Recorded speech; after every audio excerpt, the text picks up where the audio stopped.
नमो भगवते वासुदेवाय। ओम नमो भगवते वासुदेवाय। ओम नमो भगवते वासुदेवाय। नारायणं नमस्कृत्य नरं चैव नरोत्तमं देवीं सरस्वतीं व्यासं ततो जयमुदीरये।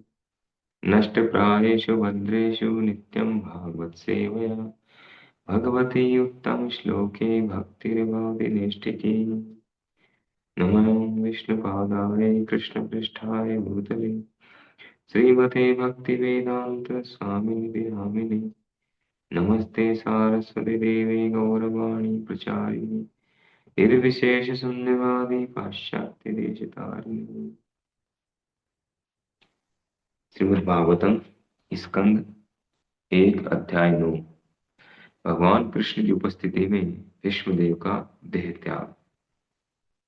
श्लोक संख्या 25। सूतुवाच युधिष्ठिरस्तदाकर्ण्य शयानं सरपञ्जरे अपृच्छत् विविधान् धर्मान् ऋषीणां चानुशृण्वताम्।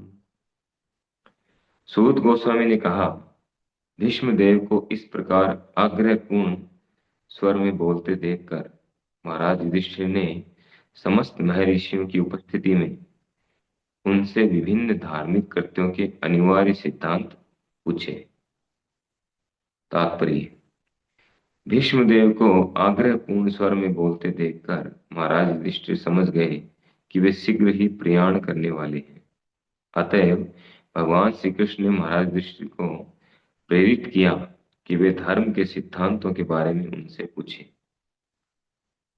भगवान श्री कृष्ण ने महाराज युधिष्ठिर को प्रेरित किया कि वे अनेक महर्षियों की उपस्थिति में भीष्मदेव से ये प्रश्न पूछें, जिससे ये संकेत मिलता है कि यद्यपि भीष्मदेव जैसा भगवत भक्त सामान्य पुरुष की भांति रहता है, किंतु बड़े बड़े मुनियों से, यहाँ तक कि व्यासदेव से भी कहीं अधिक श्रेष्ठ होता है।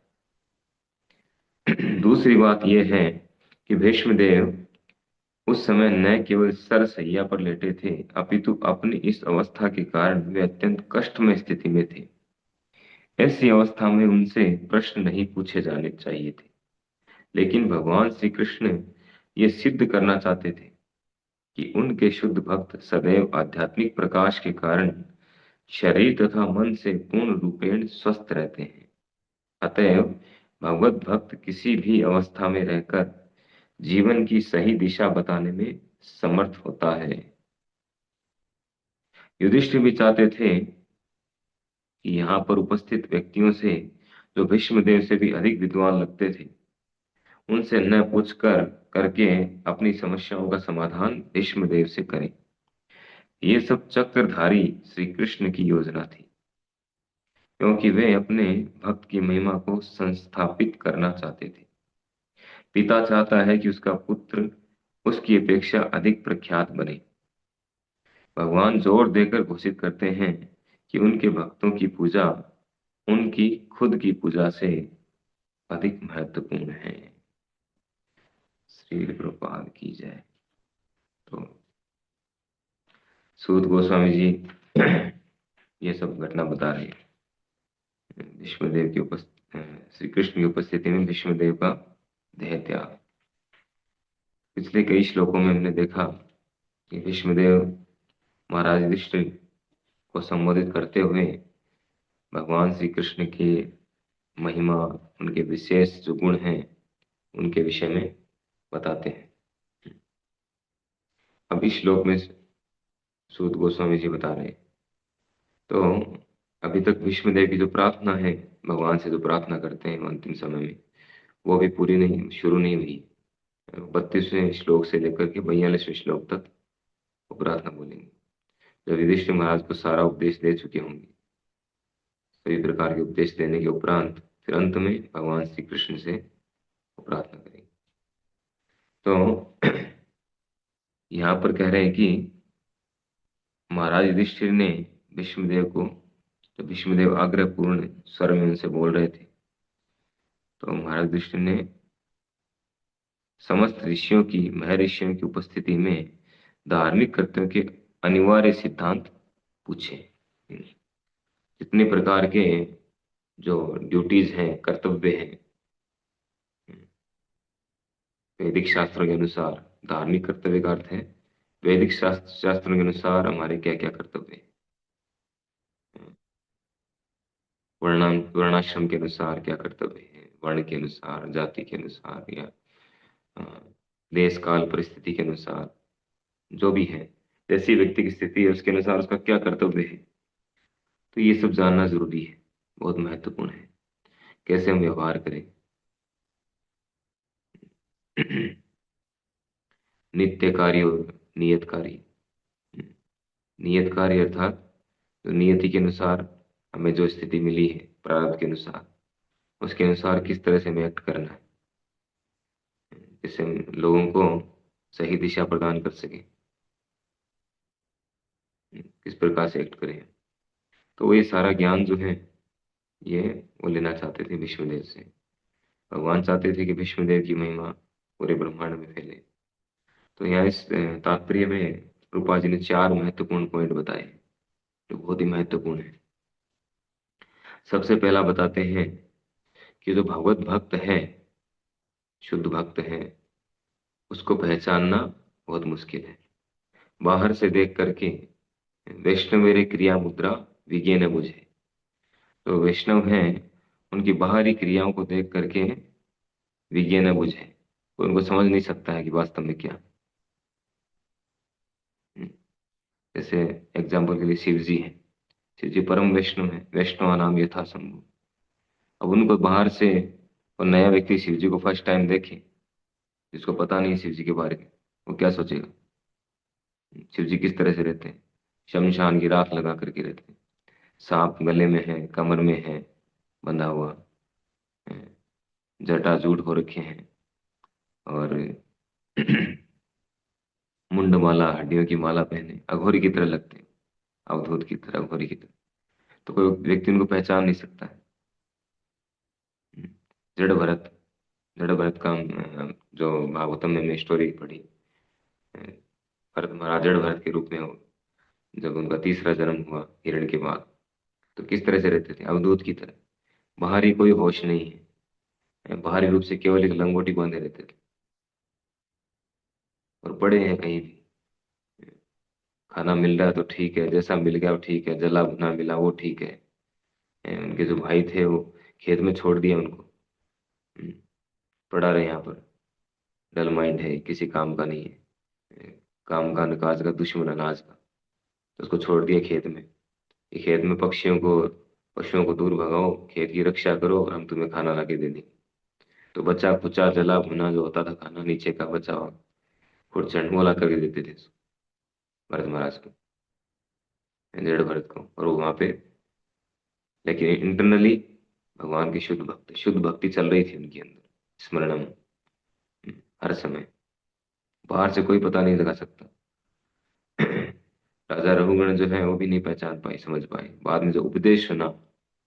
इसलिए भक्तों को कानों से समझा जाता है कि कितने महान भक्त हैं, सुन करके उनसे तब पता चलता है कि भक्त जो है क्या है, असलियत का पता तब चलता है। तो भरत महाराज से जैसे उपदेश सुना, जड़ भरत से रघुगण ने तुरंत समझ गए कि ये कोई साधारण व्यक्ति नहीं है। तुरंत जो है अपनी पालकी से नीचे उतर कर गया है, मही यशाम पाद रजोभिषेकम, प्रणाम कर किया तुरंत मिट्टी में लेट करके। तो भक्तों को बाहरी रूप से पहचानना बहुत मुश्किल है। वो बाहर से हो सकता कर्मी जैसे लगे, साधारण व्यक्ति जैसे लगे, अवधूत की तरह लगे, पागल की तरह लगे, राजा की तरह कार्य कर रहे हो, या भिखारी की तरह कार्य कर रहे हो, या साधारण व्यक्ति की तरह कार्य कर रहे हो, इन सब चीजों से नहीं पहचाना जा सकता।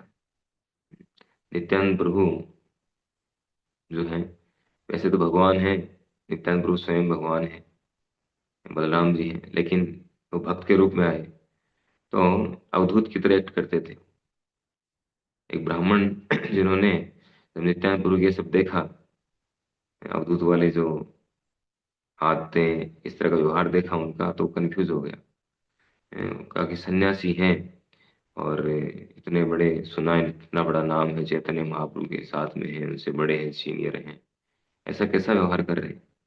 डाउट हो गया। लेकिन उन्होंने किसी से बात नहीं किया, ये प्लस पॉइंट था। इधर उधर बात नहीं किया, सीधा जगन्नाथपुरी जाकर के चैतन्य महाप्रभु से बात की।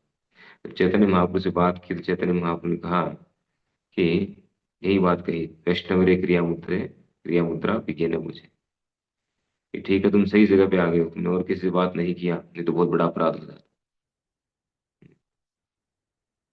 अवधूत की तरह एक्ट करते हैं, लेकिन वो क्या है, कौन है, बताया उन्होंने भगवान बलराम जी के बारे में। तो बाहर से कई बार हम पहचान नहीं पाते हैं भक्तों के कार्यकलापों को देख करके। तो भीष्म पितामह जो है, रूपा जी बता रहे हैं कि भीष्म पितामह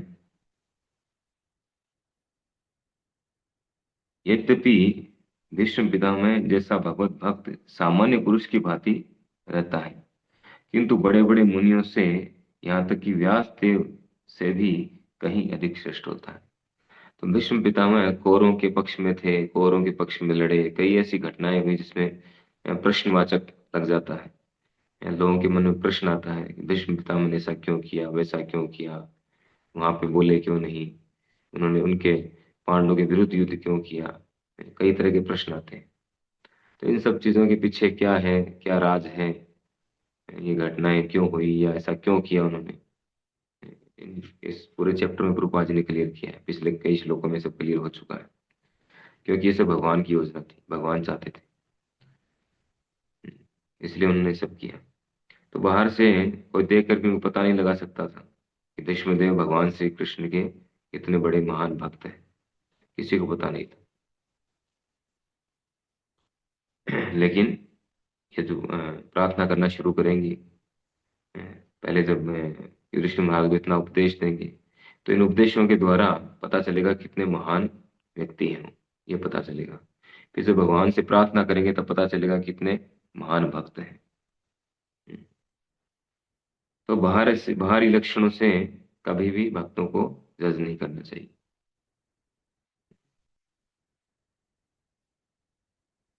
बहुत महत्वपूर्ण बात है। दूसरा, जो रूपा जी मैसेज दे रहे हैं यहाँ पर, जो महत्वपूर्ण शिक्षा हमारे लिए, वो है कि जो भगवत भक्त हैं वो किसी भी कंडीशन में क्यों ना हो, बुरी से बुरी कंडीशन में क्यों ना हो। हम्म, जैसे भीष्मदेव की स्थिति थी, पूरे शरीर में उनके तीर लगे हुए हैं, तीर लगे हुए हैं, और सर सैया पे, तीरों की सैया पे पड़े हैं, कोई बेड नहीं लगा था, गद्दा नहीं लगा था वहां पर, और पूरा उनका खून बह चुका है, सारे, हर जगह पे तीर लगे हुए हैं, आर पार। उसी के ऊपर वो सो रहे हैं, तीरों के ऊपर। आप सोचिए, सारे तीर आर पार हैं, उसके ऊपर व्यक्ति ऐसे लेटा हुआ है, बीच में उसकी बॉडी है, क्या स्थिति होगी, कितना दर्द हो रहा होगा। हमारे एक सुई चुभ जाए, आर पार हो जाए तो हम सहन नहीं कर पाएंगे, चिल्लाने लग जाएंगे, कहीं तुरंत डॉक्टर के पास चलो, ऑपरेशन कराओ, निकालो इसको। हम्म, सह नहीं पाएंगे। उनके तो पूरे बॉडी के आर पार हो रखे हैं, हड्डियों के अंदर से हड्डियों को चीरते हुए, क्या स्थिति होगी, हड्डियां क्रैक हो गई होंगी सारे। हड्डी क्रैक होती कितना दर्द होता है। तो इतने मोटे मोटे तीर और पूरी बॉडी में आर पार हो चुके थे, कितना दर्द हो रहा था। ऐसी स्थिति में अगर किसी व्यक्ति से हम मिलने जाएं, हॉस्पिटल में किसी व्यक्ति से जाएं जो बेड पर हो, आईसीयू में हो, और उसको जाकर के पूछें कि हमें थोड़ा उपदेश बताइए आप क्या क्या करते थे, क्या क्या किया आपने, थोड़ा हमें भी ज्ञान दीजिए, हम कैसे करें हमारे डे टू डे लाइफ में, कैसा लगेगा। वहां जाके हालचाल पूछेंगे अगले से, अगले का, या इस तरह की बातें करेंगे, वो गर्म और हो जाएगा, बहुत बुरा लगेगा उसको। तो इस तरह के प्रश्न नहीं पूछे जाने चाहिए ऐसी कंडीशन में।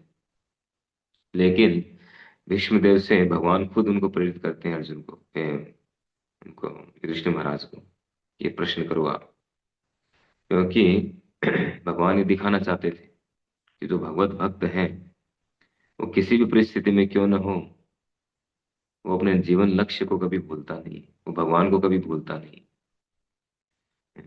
वो हमेशा सही ज्ञान में स्थित रहता है, ऐसा नहीं सो कॉन्शियस चला जाता है बाहरी शारीरिक पीड़ा के द्वारा प्रभावित होकर के या मानसिक पीड़ा के द्वारा प्रभावित होकर के, और वो उस कॉन्शियस को, चेतना को खो देता है, कृष्ण चेतना को खो देता है। ऐसा कभी नहीं होता है भगवत भक्त के साथ।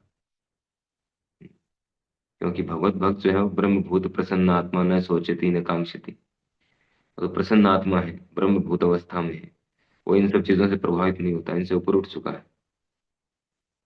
शरीर और मन से, जो भौतिक प्रकृति के जो ये 8 तत्व हैं, पृथ्वी जल अग्नि वायु आकाश, जिससे हमारा ये ग्रोस बॉडी बना है, और मन बुद्धि अहंकार, जिससे सटल बॉडी बना है, इन दोनों से ऊपर उठ चुका होता है, तो इनके द्वारा प्रभावित नहीं होता। तो वो हमेशा हर समय कृष्ण चेतना में रहता है, चाहे कैसी भी कंडीशन क्यों ना हो, और वो सही उपदेश प्रदान करता है, कर सकता है। हम्म, तो वास्तविक उपदेश है वही प्रदान करेगा, चाहे किसी भी कंडीशन में। और इसका ज्वलंत एग्जाम्पल जो है, करंट एग्जाम्पल हम देखना चाहें, तो परम पूज्य जय पताका स्वामी महाराज है। उनकी बॉडी के सारे ऑर्गन चेंज हो चुके हैं लगभग। हम्म, लकवा उनको लकवाया हुआ है कितने सालों से, शायद 20-25 सालों से लकवाया हुआ है उनको। और वैसे ही लगे हुए हैं, वैसे ही प्रीचिंग कर रहे हैं। डॉक्टर्स लोग जो उनको आने नहीं देते बाहर, कांच, पूरा कांच में चारों तरफ कांच लगा रहता है ट्रांसपेरेंट, जब बाहर आते हैं भक्तों को दर्शन देते हैं, फिर भी वो यात्राएं करते हैं, दीक्षाएं दे रहे हैं, प्रवचन कर रहे हैं, प्रचार कर रहे हैं। ऐसी कंडीशन है, प्रैक्टिकल चीज है। मतलब ये प्रत्यक्ष को प्रमाण की आवश्यकता नहीं है, प्रत्यक्ष है, प्रत्यक्ष उदाहरण है हमारे सामने। तो भक्त ऐसे होते हैं, जो शुद्ध भक्त हैं, वो प्रभावित नहीं होते इन सब चीजों से, और सही सही उपदेश देते हैं, और भगवत भक्ति का प्रचार कर रहे हैं। हमारे तो थोड़ा सा कुछ हो जाएगा, हम तो अपना टुकड़ा गाने लग जाएंगे, उस कॉन्शियस से बाहर ही नहीं आएंगे। तो ये महत्वपूर्ण मैसेज भगवान देना चाहते थे, कि जो भगवत भक्त है वो इन बाहरी चीजों के द्वारा प्रभावित नहीं होता है, चाहे कैसी भी कंडीशन हो। वो सही दिशा बताने में, जीवन किसी भी अवस्था में जीवन की सही दिशा बताने में समर्थ होता है। भीष्म पितामह यद्यपि मृत्युशैया पे थे, सरसैया पे थे, और इतनी खतरनाक स्थिति में थे, वो हमारी सोच से परे हैं, फिर भी वो उनको उपदेश देते हैं। फिर तीसरा जो मैसेज दिया प्रभुपाद जी ने, जो महत्वपूर्ण मैसेज है इसमें, जो हमारे लिए शिक्षा है, वो क्या है, कि ये सब जो है भगवान की योजना थी, और भगवान चाहते थे, क्योंकि वे अपने भक्त की महिमा को संस्थापित करना चाहते थे। हम्म, तो भगवान अपने भक्त की महिमा को बढ़ाना चाहते हैं, भक्त की महिमा को स्थापित करना चाहते हैं। जैसे एग्जाम्पल दिया है कि पिता हमेशा चाहता है कि उसका पुत्र जो उससे भी एडवांस करे, उसके पुत्र का नेम फेम ज्यादा हो उससे भी, और ज्यादा होता है, पुत्र का ग्लोरिफिकेशन होता है, तो पिता को बहुत खुशी होती है, नेचुरल है। तो ये गुण कहाँ से आए हैं? भगवान से ही गुण आए हैं। जितने भी गुण हैं, क्वालिटीज हैं, वो सब भगवान से ही हमारे अंदर आए, हम भगवान के अंश हैं। तो भगवान में ये गुण है, इसलिए हमारे अंदर है। तो भगवान चाहते हैं कि उनके जो भक्त हैं, भगवान पिता की तरह है सभी। ममे वांशो जीव लोके, जीव भूत सनातन, सभी उनके अंश हैं। सर्व योनिषु कौन्ते, अहम बीज प्रदपिता, अहम बीज प्रदपिता। भगवान खुद कहते हैं इस बात को, कि सभी योनियों का पिता मैं हूँ। तो भगवान चाहते हैं कि उनके जो पुत्र स्वरूप हम सब हैं, स्पेशली उनके जो शुद्ध भक्त हैं, उनका ग्लोरिफिकेशन सब जगह हो। तो इसीलिए भगवान की योजना थी, युधिष्ठिर महाराज के थ्रू ये उपदेश उन्होंने सब जगह पहुंचवाया। सारे ऋषि मुनि वहां पर थे, बड़े बड़े लोग, व्यास देव जी जैसे, भगवान के ही अवतार है व्यास देव जी। व्यास देव जी, परशुराम जी, पहले हमने पूरी लिस्ट को पढ़ चुके हैं, कितने नाम आए इसमें, जो महान महान ऋषि जितने भी हैं इस ब्रह्मांड के, सारे वहां पर उपस्थित थे। जितने जो ज्ञानी हैं,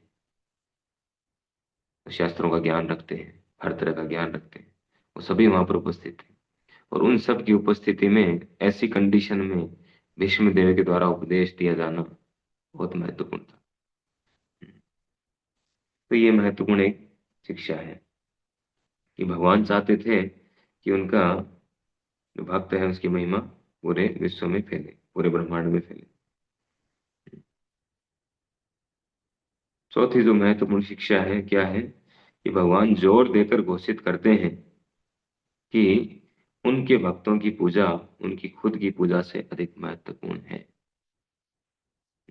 मत भक्त पूजा अधिक क्या, कि उनके भक्त की पूजा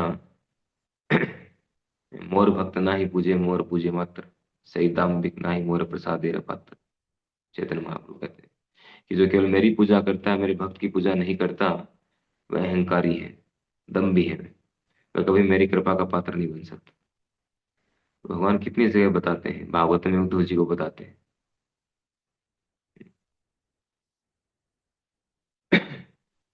शिव जी बताते हैं पार्वती जी से, आराधना नाम सर्वेशाम विष्णु आराधनम परम, नाते परतरम देवी तदिया नाम समर्चनम।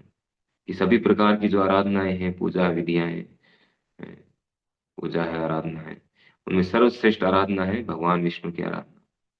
और उससे भी श्रेष्ठ है नाते परतर देवी,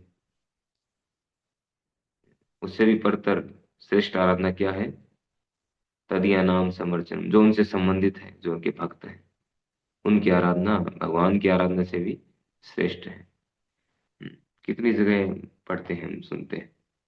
तो भगवान इस बात को घोषित करना चाहते थे, वो अपने भक्त की महिमा को बढ़ाना चाहते थे।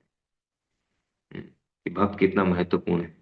वो खुद भगवान खुद भी तो उपदेश दे सकते थे युधिष्ठिर महाराज को, और उपदेश दिए भी उन्होंने, वहां पे समझाने का प्रयास किया, उन्हें समझाया।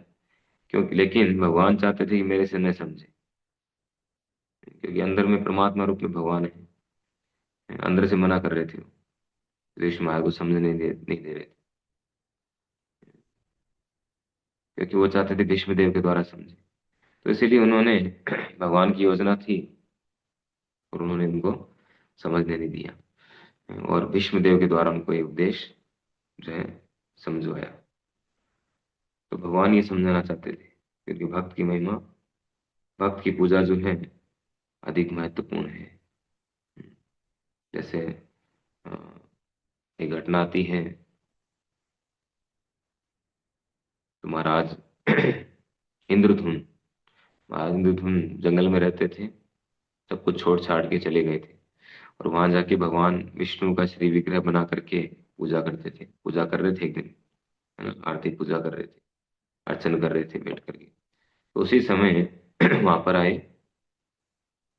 अ, शायद पर्वत मुनि आए थे, अगस्त्य मुनि, अगस्त्य मुनि आए वहां। तो अगस्त मुनि आए तो उन्होंने अगस्त मुनि का वेलकम नहीं किया, ध्यान नहीं दिया उन्होंने। और कोई व्यक्ति आता तो आवाज तो सुनाई देती है, कोई आया है, तो थोड़ा गौर करके देखना चाहिए कौन है। तो उन्होंने दिया, उन्होंने भगवान की पूजा में लगे रहे, और भगवान के भक्त आए हैं उसकी तरफ ध्यान नहीं दिया, वेलकम नहीं किया उनका, बातचीत नहीं किया, लगे रहे उसमें। वो काफी देर इंतजार करते रहे। फिर जो उन्होंने उनको श्राप दिया कि तुम तो हाथी की तरह हो, मूढ़ की तरह बैठे हो। तो श्राप दे दिया कि तुम हाथी बन जाओ। फिर अगले जन्म में वो गजेंद्र बने, वो शरीर छोड़ने के बाद में गजेंद्र बने। तो इस तरह से वो भी कृपा थी उन पर, भगवान की विशेष, भक्तों के माध्यम से कृपा। तो भगवान ये दिखाना चाहते हैं उसके द्वारा कि उनकी पूजा से ज्यादा महत्वपूर्ण है भक्तों की, भक्तों को महत्व देना। ये कहा भी गया है, कई कई जगह पे शास्त्रों में कहा गया है कि आप अगर भगवान की पूजा भी कर रहे हो और कोई सीनियर भक्त से आते हैं तो तुरंत पहले उनका वेलकम करना चाहिए, उनसे बात करना चाहिए, नहीं तो भगवान खुश नहीं होते। उनको आप इग्नोर कर रहे हो और आप लगे हुए हो। तो ऐसी बहुत सारी घटनाएं हैं जिनसे हम ये चीजें सीख सकते हैं। तो भगवान यहाँ पर इस घटना के द्वारा ये सिखाना चाहते थे कि भीष्म देव जो हैं, उनकी महिमा कितनी है, अपने से भी ज्यादा महिमावान को बताना चाह रहे थे। इसीलिए खुद समझे उन्होंने, वो नहीं समझे, और भीष्मदेव समझा रहे हो, समझ गए। भीष्मदेव ने कुछ श्लोक शुरुआत में जो बोले, युधिष्ठिर महाराज को समझ में आ गया। उन्होंने कहा कि आप राजा हो, आपकी जिम्मेदारी है, नागरिकों की जिम्मेदारी आप पर है। वो समझ गए। और भगवान ने समझाया, नहीं समझे। और एक आम व्यक्ति क्या समझेगा? आम व्यक्ति सोचेगा कि अरे भगवान नहीं समझा पाए, इस तरह से समझेगा वो। लेकिन एक्चुअल में जो भक्त है वो समझते हैं कि भगवान क्या चाहते हैं। तो इस प्रकार से बहुत महत्वपूर्ण शिक्षाएं हैं इस पूरे चैप्टर में। आगे चल के अब शॉर्ट में बताएंगे इसमें कि क्या क्या उन्होंने शिक्षाएं दी। उसके बाद में भीष्मदेव की जो प्रार्थना है 32 नंबर श्लोक से शुरू होगी, जो कि बहुत ही अद्भुत है। हरे कृष्णा। श्रीमद् भागवत महापुराण की जय। श्रील प्रभुपाद।